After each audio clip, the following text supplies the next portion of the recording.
नाशिक जिल्ह्यातील मालेगाव तालुक्यातील डोंगराळे गावात एका 3.5 वर्षाच्या चिमुकलीवर झालेल्या अत्याचार आणि हत्येच्या क्रूर प्रकरणामुळे संपूर्ण महाराष्ट्र हादरलं होतं.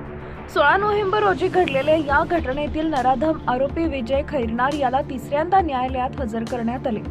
यापूर्वी 2दा कोर्टानं पोलीस कोठडी वाढवून तारीख पे तारीख दिल्यानं नागरिकांमध्ये संतापाची तीव्र लाट उसळली होती. पीडित चिमुकलेचे आई वडील आणि गावकरी न्याय वेळेपर्यंत उपोषणावर ठाम होते, ज्यामुळे त्यांची प्रकृतीही गंभीर बनली होती.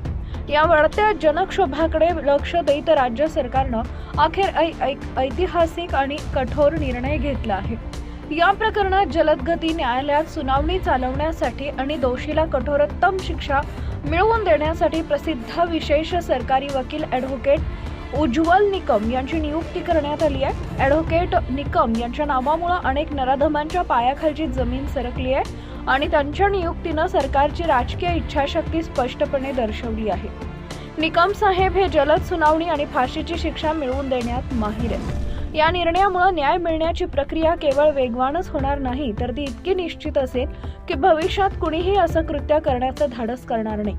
मालेगाव जिल्हा अप्पर सत्र न्यायालयात झालेल्या तिसऱ्या सुनावणीत आरोपीची पोलीस कोठडी संपल्यानंतर त्याला 11 डिसेंबरपर्यंत न्यायालयीन कोठडी सुनावण्यात आली आहे. याचा अर्थ त्याला तात्काळ कारागृहात पाठवण्यात आलाय. खरी लढाई आता जलद गती न्यायालयात ॲडव्होकेट निकम साहेब बाजू मांडणार तेव्हा सुरू होणार आहे. ॲडव्होकेट निकम यांच्या नियुक्तीची बातमी आणि कठोर शिक्षेची शक्यता लक्षात येताच आरोपी विजय खैरनार अक्षरशः ढसाढसा रडू लागला आणि जमिनीवर कोसळून दयेची भीक मागू लागला. मालेगावातील वकिलांनी आधीच आरोपीचं वकीलपत्र न घेण्याचा ठराव पास केला.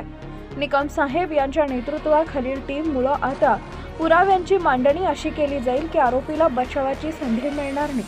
हा निर्णय केवळ पीडित कुटुंबालाच नव्हे, तर संपूर्ण महाराष्ट्रातील महिला सुरक्षेच्या लढ्यासाठी एक महत्त्वाचा टप्पा ठरणार आहे. या ऐतिहासिक निर्णयामुळे संपूर्ण महाराष्ट्रात आनंदाची आणि समाधानाची लाट निर्माण झाली आहे.